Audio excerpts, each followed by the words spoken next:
Welcome to today's episode of The Director's Viewpoint. I'm Jen Bender, the Associate Artistic Director at Paper Mill Playhouse. And today I'm interviewing our producing artistic director, Mark Hoebee, who is also the director of Fiddler on the Roof. I'm glad to be here on the other side of the table today. It's fun to have our roles reversed. Yes. It's exciting that Fiddler hasn't been done in 40 years at Paper Mill. Why did it take such a long time to decide to do it again? Well, you know, it's such a popular title. And I can't remember where I read it, but I read it somewhere that it said, every day of the year, Fiddler is performed somewhere in the world, in some city, in some iteration. And so we literally couldn't get the rights. There have been so many revivals in New York that have spawned national tours. So anytime a producer is reviving a show in New York or thinking about reviving it in the next couple of years, or there's a tour out, we can't acquire the rights. And then there were several Yiddish productions in New York, the first directed by Joel Gray from Cabaret, and then there was a second iteration of that moved uptown. So we literally couldn't acquire the rights. We've been asking for it for the longest time, and we only got it because there is a tour out that is taking a year hiatus. And so the rights holder said, you can do it, you know, between this month, and that's it. And so we said, we'll take it. And I was also happy to be able to produce it in our holiday slot because longer run, celebrating different holidays of different dates. And so we're thrilled that it's running right now. Now, I know you did Fiddler early in your career. Can you tell us a little bit about your first experience? Sure. I actually came into performing very late. I didn't start my love of musical theater until I was in high school. And so I did a couple of shows. I went to Freehold Borough High School in Freehold, New Jersey, home of Bruce Springsteen. And my senior year, the Freehold High School thespian troupe produced Fiddler on the Roof.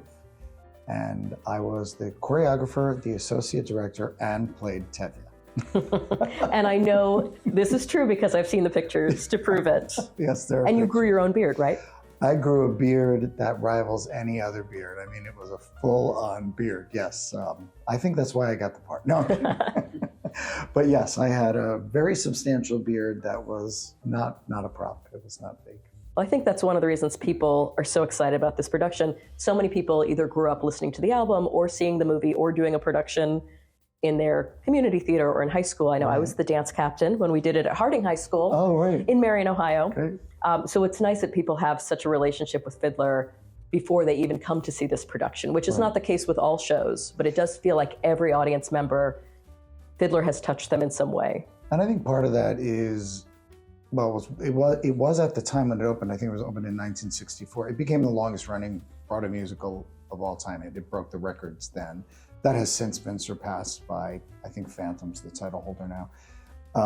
But it was a phenomenon back then. And also the score is so wonderful and has made its way into the tapestry of the American music pop culture, you know. Matchmaker and Tradition and If I Were a Rich Man have been recorded by multiple artists. And so the music has become very, very well known. And I think, like you said, people have been exposed to it in a variety of ways. It was a very popular movie that was made, I can't remember what year, maybe 71, with Topol, that just played on Turner Classic Movies. I think it was Saturday night of this week, right before we opened. I was getting texts from friends saying, the movie Fiddler on the Roof is on and we're watching it right now. Good luck tomorrow. So it's been around, and it's been around and continues to be around because it's such a well-crafted evening of musical theater. It's a great book, a great story, and a great score. You can't ask for more. Now, I know another thing that's so great about it is the choreography, the original direction and choreography by Jerome Robbins.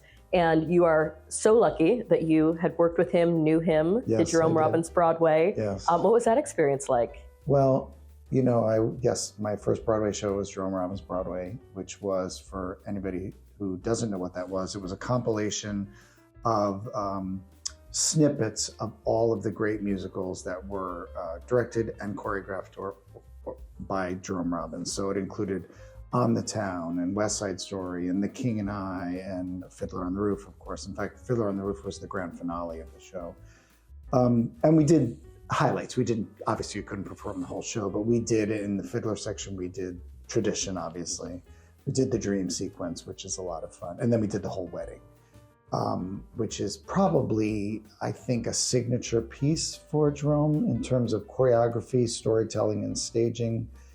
And it has the infamous bottle dance, which is exhilarating and terrifying as a performer because everybody goes, oh, what's the trick to the bottle dance? Well, there is no trick if it's done in the Jerome Robbins way. They literally are bottles. They're champagne bottles, those green, bottles that are balanced in a hat. That's it. There's no magnets, Velcro, anything. You have to learn how to do the choreography while you're balancing that bottle on your head. And people ask, does it fall off? Yes, it falls off. I mean, occasionally it does. And then you are staged to bow out.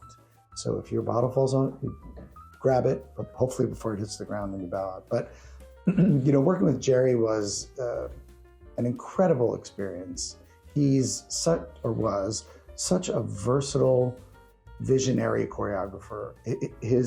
I worked with Bob Fosse too, and when you see a Fosse show, his style is so signature, it's so immediately recognizable.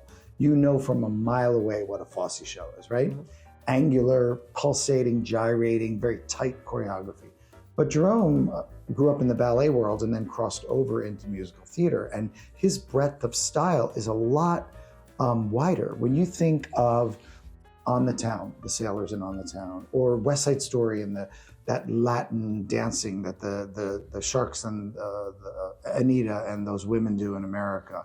And then you think of The King and I, which is based in Eastern dance, and then Fiddler, which is based in folk dance of the Jewish tradition and from Eastern Europe, right? So all of those elements influenced his choreography and staging.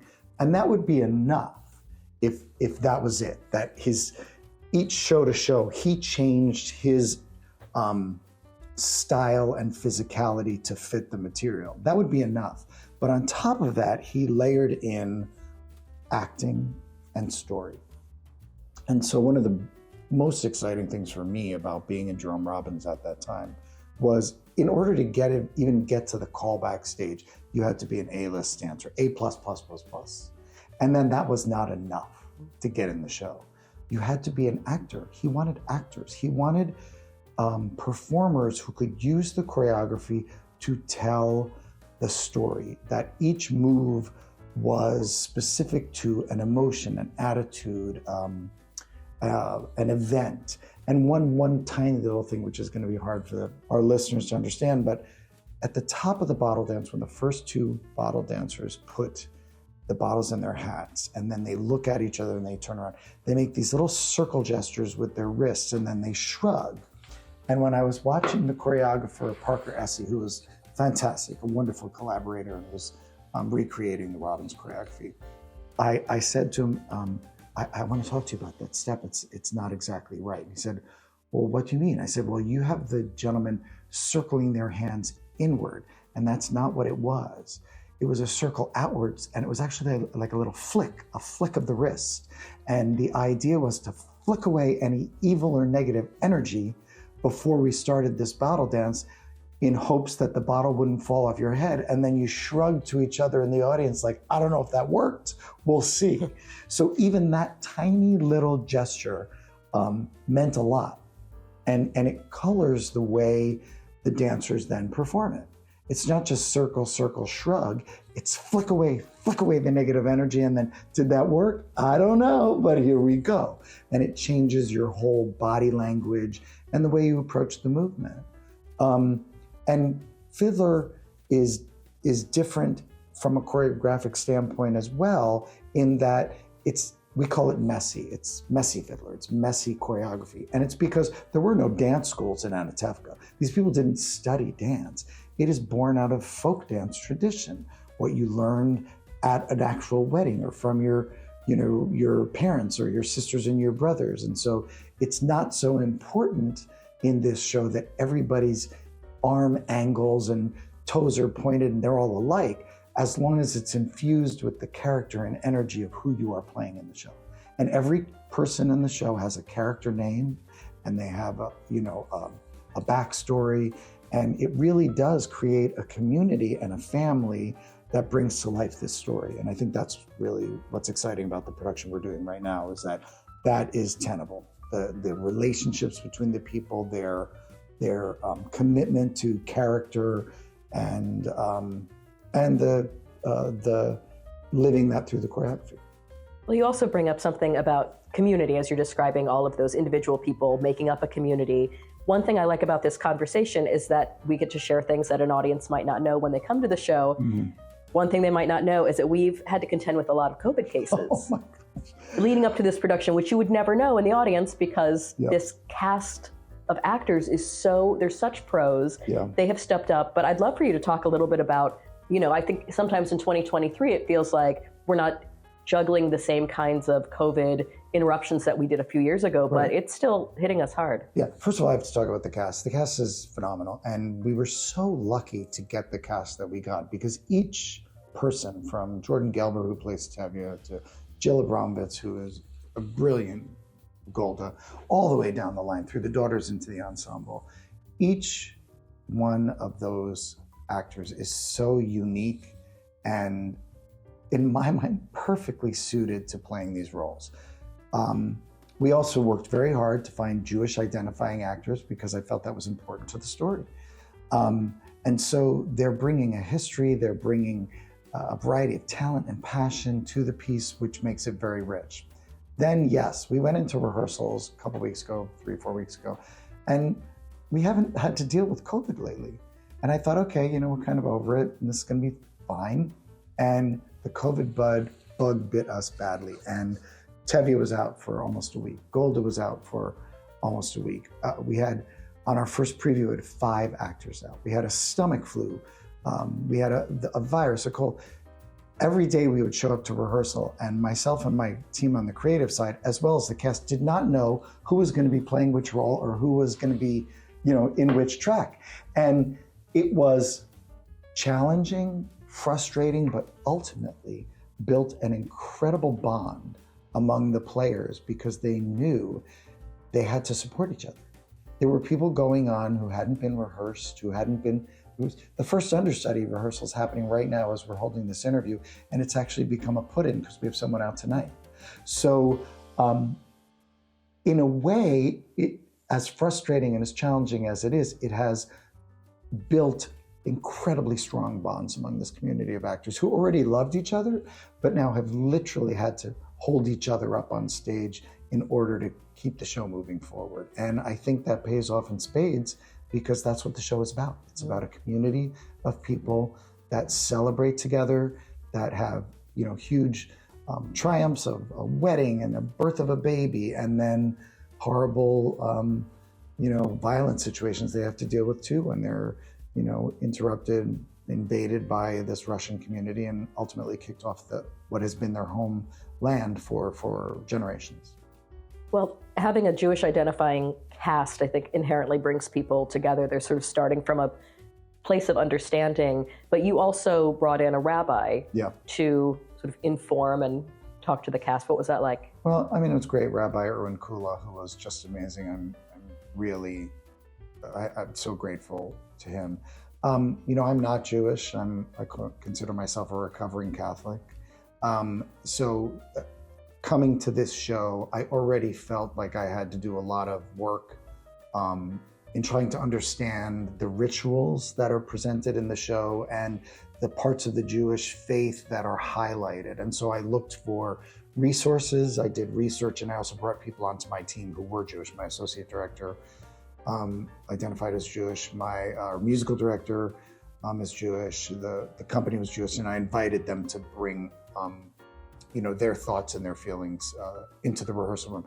But also, given the current state of events in the Middle East and things that are happening all over our country, I felt like we needed more support, moral support, as well as a spiritual guide, and that's what we found in this rabbi, who was just wonderful in supporting my vision and the team's vision of doing the best production of Fiddler, which actually takes place in 1905, 35 or 40 years before the State of Israel was even created. But telling that story, honoring the Jewish faith, and understanding that the material is going to resonate differently with audiences now, given what's going on in the world. So Rabbi Kula just brought clarity and sort of an open dialogue. He was in several times right at the beginning, our very first day. He also came in and talked to us right after we had staged the pogrom, which is the violent activity that breaks up the wedding at the end of Act 1. And then at the end, he came to see a run through after we had staged what's called the Exodus, where the Russians come in and literally kick the Jewish community off their land and they all have to leave. And those are very emotional moments. They would be emotional at any time, but given the echoes of what's happening in contemporary society, they hit harder. They hit harder in the company, and we're seeing it hit harder in the audience. So having him along, and he was with us on opening night and blessed the company, and it was terrific. But and we are seeing in the audience what I hoped would happen, which is that really what shines through about this show, the message is one of faith and family and resilience. That is what this story is about. Yes, there are outside external forces which are horrible, but that is unfortunately part of the world we live in. One of the reasons to do this show is to celebrate, all that is good in the show and all that is highlighted in the show, and the Jewish community it is their story in this show. And also to remind people that, events will continue to occur until we figure out a way to break these cycles of violence and learn how to coexist. I don't have to believe what you believe. You don't have to believe what I believe, but we have to give each other grace and space to be able to live together and pursue our own hopes and dreams and find our own families and do that kind of thing. So I think that's what is so special about this show and what seems to be resonating with audiences right now. And it's ultimately a show that has hope at the end of reuniting these families that are, forced to leave their homeland. And, we all need hope, right?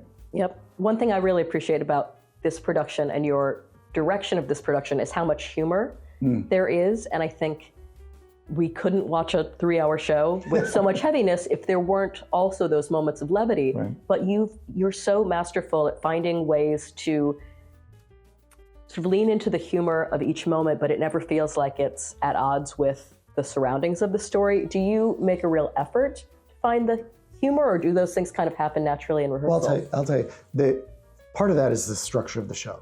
And it's why I think it's so well written, is there's a lot of heavy topics, but you must establish joy and celebration and fall in love with this community before bad things happen. And yes, there are jokes, right? Of course, it's a musical comedy. Comedy is in that title, for a reason. So there's a lot of humor in the show. And what I wanted to do, and I think we succeeded in, was finding actors who feel natural in finding the human moments in that comedy that make it funny. It's not shticky, right? It's not like, yeah, jokes. And that's what I think Jordan is so masterful at. He's charming, he's witty, he's got a twinkle in his eye, and the jokes are funny, but you never feel like he's telling a joke. There's a little inside story that actually Zero Mostel, who I think everybody knows originated this role and was known for his comedic work, Jerome Robbins didn't like him, learned to hate him actually, because once Zero got to performing the show, it was out of town actually, and started getting jokes, it became more of the Zero Mostel show and more of a, stand-up comedy routine that a show was built around. And there's a story where Jerry went back to talk to him and tried to give him notes, and Zero said, you can't tell me what to do. I am the show. The show is me. And Jerry never went back until Zero left the show. So, and that obviously you need a strong performer, because that person, that Tevye is carrying this show on their shoulders. But you have to have someone like Jordan who's really understands that they are the linchpin to a myriad of stories that are happening in this community.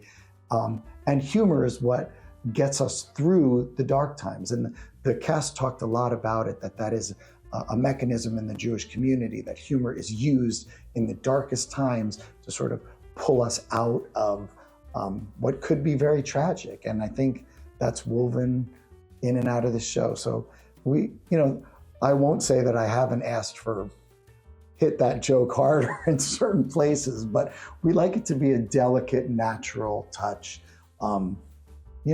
Like things happen funny in real life. I think we're just about out of time. It has been such a pleasure to talk to you, get some behind the scenes info, and it's such a beautiful production of a beautiful show. I felt like it was an honor to watch it, especially at this time in the world. It just feels so meaningful, and it's just a beautiful, beautiful piece. So thank you for delivering such a great show. I hope everybody who hasn't been here yet gets a chance to see it. Thank you. I think so many people who have come to me and written to me and said, I've seen the show so many times, but this one is very special, and special because of the company of actors on stage, but special because of this moment in time. It's a great time to revisit this material and to walk away with that hopeful feeling. And it's the time of the holidays to celebrate family and love and faith. So what better show is there than Fiddler? So come see it.